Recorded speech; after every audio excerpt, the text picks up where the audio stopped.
Pemerintah Provinsi Sumatera Selatan mempersiapkan asrama haji Palembang untuk tempat isolasi pasien COVID-19.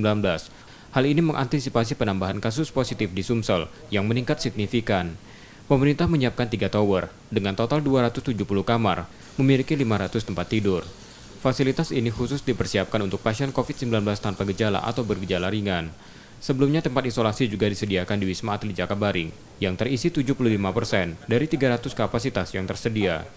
2 tempat ini terbuka untuk penderita COVID yang ingin melakukan isolasi tanpa resiko menularkan keluarga di rumah. Prasarana pendukung akan disiapkan, termasuk SDM kesehatan, oksigen, dan obat-obatan. Semua dapat dimanfaatkan secara gratis tanpa dipungut biaya.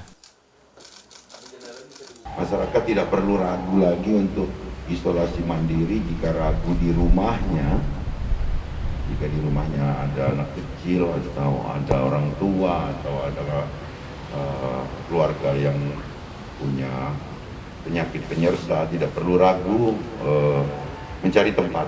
Pemerintah Provinsi Sumatera Selatan menyiapkan dengan tanpa biaya. Tentu kita juga harus mempersiapkan segala sesuatunya, termasuk nakesnya, oksigennya. Menjalani isolasi di fasilitas ini, pasien diharapkan bisa lebih disiplin dengan kondisi kesehatan yang terpantau. Keberadaan fasilitas isolasi untuk mengurangi tingkat keterisian rumah sakit atau bed occupancy rate di Sumsel yang kini mencapai 77%. M. Rizky Nurmizan, Kompas TV, Palembang, Sumatera Selatan.